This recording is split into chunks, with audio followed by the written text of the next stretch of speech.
School में, लेकिन high स्कूलों में मनाइए, भगवान को पॉलिटिसाइज मत करिए, बांटिए मत। चलिए चलिए चलिए, क्लियर हो गया। अब जयराम विप्लव जी बताइए, क्यों आप लोग मुद्दा बना रहे हैं? अजय वर्मा जी तो कह रहे हैं कि आप पॉलिटिसाइज कर रहे हैं और कोई बात नहीं है। देखिए, ये कांग्रेस पार्टी की पुरानी ट्रिक है। अभी ज्यादा दिन नहीं हुआ, सैम पित्रोदा ने जो बयान दिया था, कांग्रेस पार्टी ने उससे किनारा किया, उसको चुनाव देख करके पार्टी से बाहर कर दिया, और जब सुविधा हुई फिर वापस ले लिया, फिर उनको गद्दी नशी कर दिया। तो ये चीज है। लेकिन सबसे बड़ी बात है कि आज जिस मुद्दे पर बात हो रही है, तो भगवान श्री कृष्ण का चरित्र पढ़ाने से, उसको बच्चों के भीतर एक अच्छी शिक्षा के रूप में ग्रहण करने से किसी को क्यों आपत्ति है? भगवान श्री कृष्ण पूरी दुनिया में एक ऐसे अवतार है जिनकी बाल लीलाएं दुनिया में सुप्रसिद्ध है। अनेकों कहानियां हैं, कथाएं हैं, घटनाएं हैं, जिनको सुनकर अजय जी रुक जाइए, अजय जी रुक जाइए, पहला वक्तव्य है। अजय जी रुक जाइए, अजय जी रुक जाइए, देश को मत जलाइए। अरे हम भी अपनी बात रखेंगे ना, आप परेशान मत होइए अजय जी। कोई कोशिश करेगा, पानी मेरे पास है, डाल दूंगा मैं पानी, लेकिन थोड़ा सा रुकिए, पहले इनको बोलने दीजिए, फिर आप बोलिएगा। भगवान श्री कृष्ण के जीवन चरित्र में जो इतनी बाल लीलाओं का वर्णन है, उससे भारत के बच्चों को, युवाओं को जो शिक्षा और प्रेरणा मिलेगी, वो उनको जीवन में एक सही दिशा दिखाएगी। नंबर 1। ठीक है। नंबर 2, कांग्रेस पार्टी हो या इन जैसी तमाम पार्टियां जो इस्लामिक कट्टरपंथियों के माध्यम से अपना वोट बैंक मजबूत करती है, उन पार्टी, उन संस्थाओं के और उन लोगों के दबाव में इनकी आंखें फिलिस्तीन तक पहुंचती हैं, इजराइल तक पहुंचती हैं, लेकिन इनकी आंखें पड़ोस के बांग्लादेश के हिंदुओं का दर्द नहीं देख पाती हैं। राहुल गांधी के मुंह से आवाज नहीं निकलती है। अनेक चीजों में आप देख लीजिए, भाजपा शासित राज्यों में कोई घटना होती है, इनको दिखती है, लेकिन इनको अपने अलायंस के सरकारों में जो विभत्स से विभत्स घटनाएं होती है, वो नहीं दिखती है। वहां पर हिंदुओं के साथ हो रहे अत्याचार नहीं दिखते। अच्छा। समस्या इस सेलेक्टिविज्म से है। अच्छा। कांग्रेस पार्टी सेलेक्टिव होकर केवल वोट बैंक की पॉलिटिक्स कर रही है। मैं 2 उदाहरण देता हूँ हिमांशु जी। बांग्लादेश के हिंदुओं के बारे में बस थोड़ी सी बात कह लूं। बांग्लादेश के हिंदुओं के बारे में आपने चर्चा की। इनको श्री कृष्ण जी का पाठ्यक्रम पढ़ाने से, श्री कृष्ण जी का जीवन चरित्र बताने से दिक्कत है, लेकिन इनके लोग जब बैठे रहते हैं तो मदरसों में गैर मुस्लिमों को काफिर पढ़ाने पर ये उसका समर्थन करने उतर आते हैं। बिहार में जिस चीज की जांच चल रही है, तमाम, इसीलिए आप लोग कह रहे हैं, इसीलिए आप लोग कह रहे हैं कि ये सिलेक्टिव अप्रोच है। ठीक है, इसीलिए आप लोग कह रहे हैं ये सिलेक्टिव अप्रोच है। हाफिज नूर अहमद अजहरी साहब, इस फैसले को आप कैसे देखते हैं जो मध्य प्रदेश सरकार की तरफ से लिया गया है? क्या आपको लगता है ये सही है या गलत है? स्कूलों में एक सर्व समाज, आपने धर्म परिवर्तन करा लिया क्या अजय जी? अपने त्योहार मनाने, मैंने अजहरी साहब से पूछा है, उनको बोलने दीजिए प्लीज। हाँ, चाहे वो स्कूलों में हो, कॉलेजों में हो, चौराहों पर हो, बाजारों में हो, त्योहार मनाने में क्या परेशानी है? ये सारी परेशानी भाजपा को, किसी और को नहीं है। भारतीय जनता पार्टी ने कितनी पाबंदियां लगाई मुसलमानों की नमाज पे, मुसलमानों की अजानों पे, मुसलमानों के त्योहारों पे। मुहर्रम में क्या नहीं कहा गया। हमारा कोई धार्मिक जुलूस निकलता है तो उस पर किस तरह से टिप्पणियां होती हैं। कोई अगर बस में बैठा है और नमाज का टाइम हुआ, 5 मिनट ड्राइवर ने रास्ते में गाड़ी रोक करके नमाज पढ़वा दी, तो ड्राइवर और कंडक्टर को सस्पेंड कर दिया जाता है। ये सारी रणनीतियां, सारी राजनीति भारतीय जनता पार्टी के लोग करते हैं। उन्हीं की सरकारों में ये सब सुनने को मिल रहा है, देखने को मिल रहा है। वरना इस तरह की कभी कोई बात थी नहीं। स्कूलों में ईद भी मनाई जाती थी, दिवाली भी मनाई जाती थी, स्कूलों में मुहर्रम भी मनाए जाते थे, स्कूलों में होली भी मनाई जाती थी। लेकिन ये जब से भारतीय जनता पार्टी का वजूद आया है, तब से इस तरह की बातें समाज में फैली हुई हैं। गंदगी फैलाई जा रही है, गंदगी फैलाई जा रही है के नाम से देश में। अच्छा, हाफिज नूर अहमद अजहरी साहब, आपने कहा कि अजान पर, नमाज पर पाबंदी लगा दी गई है बीजेपी की तरफ से। कहां पर अजान पर पाबंदी लगाई गई? किसी टीचर की हिम्मत है, अगर वो स्कूल में पढ़ा रहा है, वो वहां नमाज पढ़ ले कहीं कोने में जाके, है हिम्मत इस सरकार में? मुझे एक बात बताइए, अगर अजान की लाउड स्पीकर की आप बात कर रहे हैं, तो वो तो मंदिरों पर भी हुआ है। मंदिरों पर भी जो लाउड स्पीकर लगे थे वो भी हटाए गए। ये सिर्फ ड्रामेबाजी है। आपको एक तरफा अगर दिखाई देता है, एक तरफा आपको अगर सुनाई देता है, कि हमने मंदिरों की चिल्लाहट को खत्म कर दिया। उन्होंने कहा हमने मुसलमानों की मस्जिदों से जो अजान की चिल्लाहट आ रही थी, अजान को चिल्लाहट बोला उन्होंने। अब आप सुनिए ना, अगर जब कावड़ यात्रा निकल रही थी वहां पर भी डीजे का अगर शोर था तो उसके लिए भी नियम कानून तय कर दिए गए थे। मंदिरों पर भी अगर कहीं पर अजान, मंदिरों पर भी लाउड स्पीकर को लेकर कदम उठाए गए, मस्जिदों पर भी। पार्टी की दोगली रणनीति है देश में। अच्छा, ये दोगली रणनीति है। अच्छा, हथियार लेकर के निकले हैं। अच्छा, आप इतना भड़का क्यों रहे हैं लोगों को? आप इतना लोगों को भड़का क्यों रहे हैं? आप इतना लोगों को भड़का क्यों रहे हैं? आप इतना लोगों को भड़का क्यों रहे हैं? नहीं, बताइए क्यों भड़का रहे हैं आप लोगों को? अजहरी साहब क्यों भड़का रहे हैं? अजहरी साहब क्यों भड़का रहे हैं? आप ये कह रहे हैं कि अजान पर पाबंदी लगा दी गई, आप कह रहे हैं नमाज पर पाबंदी लगा दी गई, आप कह रहे हैं मुस्लिम त्योहारों पर पाबंदी लगा दी गई। ये भड़काना नहीं है। अरे बीच सड़क पर चलती ट्रेन में बीच रोड पर कहीं पर कोई नमाज करेगा तो गलत है कि नहीं है? कौन भड़का रहा है ये बताने की जरूरत। अरे आप ये कहना चाह रहे हैं मुसलमानों से, आप मुस्लिम भाइयों से ये कहना चाह रहे हैं कि पाबंदी लगा दी गई है?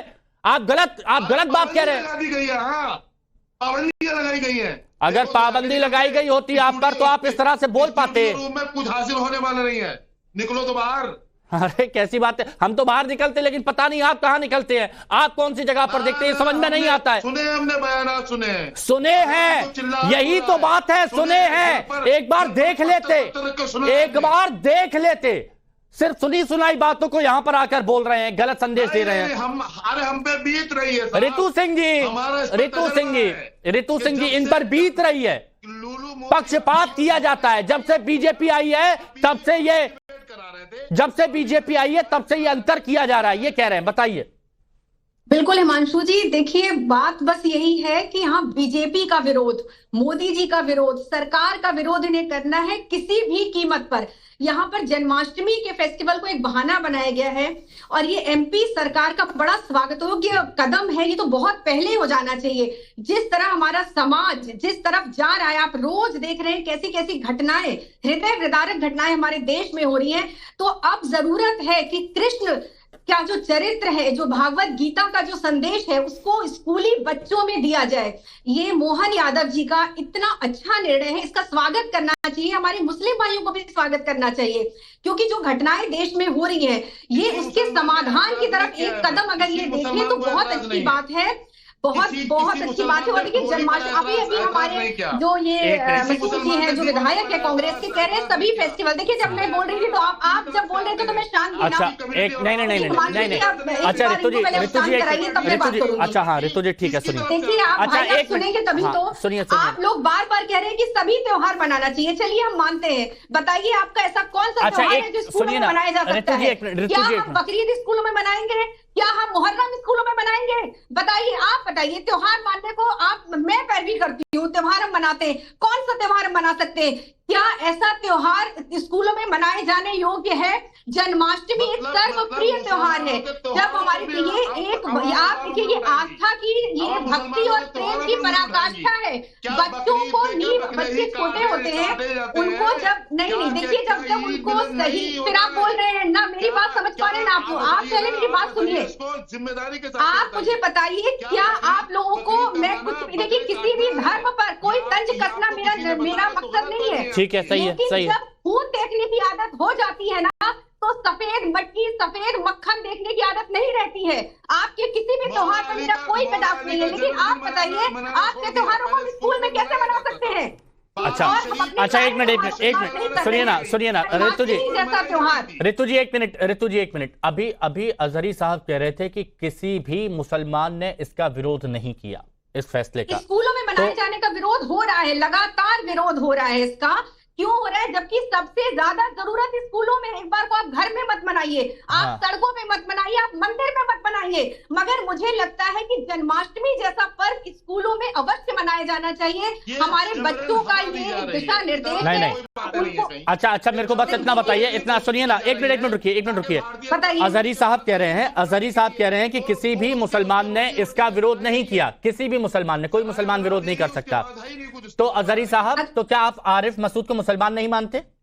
अगर अभी कांग्रेस विधायक मुसलमान ही तो है, जो वो सीधे कह रहे हैं कि इन्होंने कहा ना कि किसी विरोध नहीं होता, फिर डिबेट क्यों होती? हाँ रितु जी, एक मिनट बोलने दीजिए। हाँ, आरिफ मसूद, आपने कहा ना कि किसी मुसलमान ने इसका विरोध नहीं किया। जी आ रहा हूँ, एक मिनट आजा जी। हाँ, बहुत जरूरी तो है। एक आरिफ मसूद आगे होंगे कहीं से, हमें यही तो बात है, कहीं ना कहीं से आ जाते हैं, कहीं ना कहीं से आ जाते हैं और फिर आप उनका खुल के बोल नहीं पाते। स्वामी चक्रपाणी जी, क्या स्वामी चक्रपाणी जी, स्वामी चक्रपाणी जी, आरिफ मसूद ने क्या कहा दिखाइए आप जी। अरे अभी आप एक मिनट, आप शुरुआत से जुड़े नहीं थे क्या?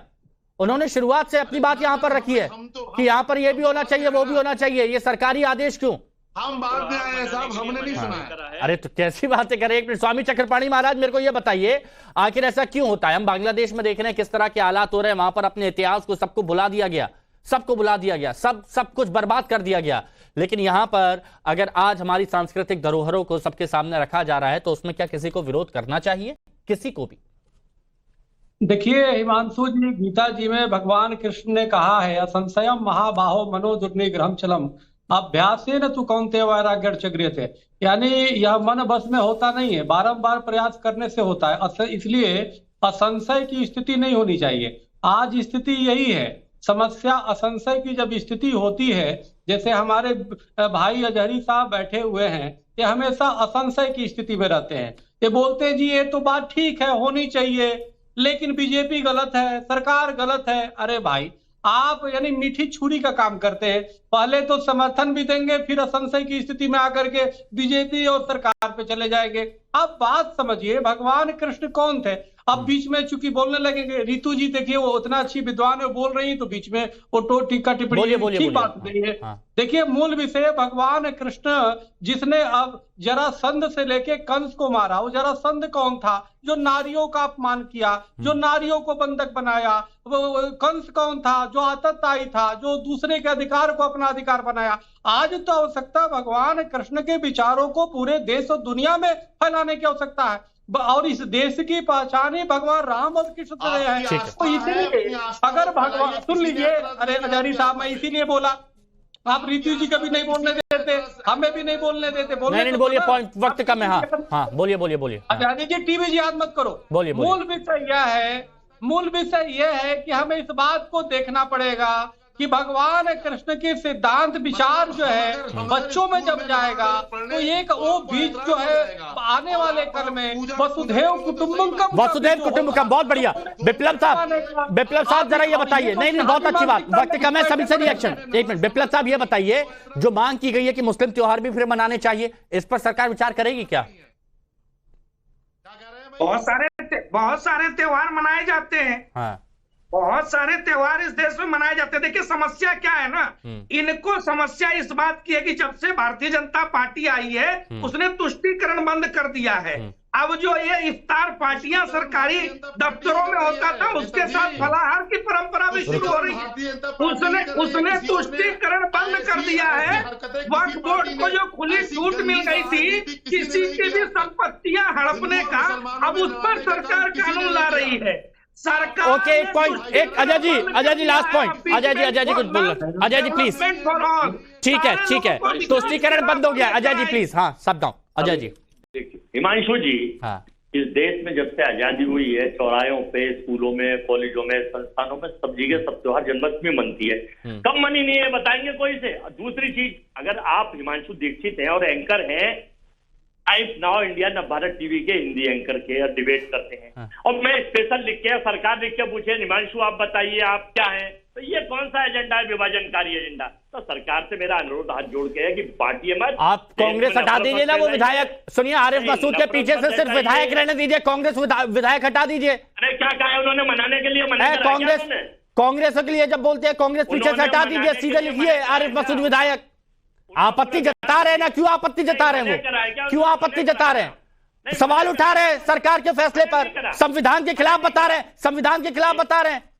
ये गोदी मीडिया इस पे एजेंडा ना चलाए, बांटे ना प्लीज। मेरे आप डिसाइड कर लीजिए कि आप डिसाइड कर लीजिए कि आपको उस बयान का विरोध करना है या फिर उनको डिफेंड करना है।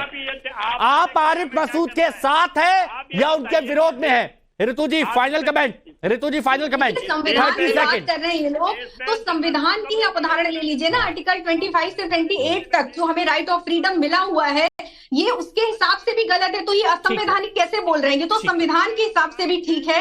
और दूसरी बात, बिल्कुल वही बात है, आप कितना भी, मैं लास्ट में यही कहूंगी, कितना भी विरोध कर लीजिए, लेकिन जन्माष्टमी का त्योहार तो मनेगा ही, क्योंकि कृष्ण प्रेमी जो भक्त होते हैं उनमें धैर्य नहीं होता, वो कृष्ण प्रेमी दीवाने होते हैं, तो ये तो त्योहार मनेगा कृष्ण प्रेमी नहीं, मजा जी को जानता हूँ, वो भी कृष्ण प्रेमी है, वो भी कृष्ण प्रेमी है, लेकिन खुलकर बोल नहीं पाते क्योंकि कांग्रेस की तरफ से थोड़ी बहुत कृष्ण प्रेमी अजय जी भी है। चलिए बहुत बहुत शुक्रिया आप सभी का हमारे साथ जुड़ने के लिए, चर्चा में शामिल होने के लिए।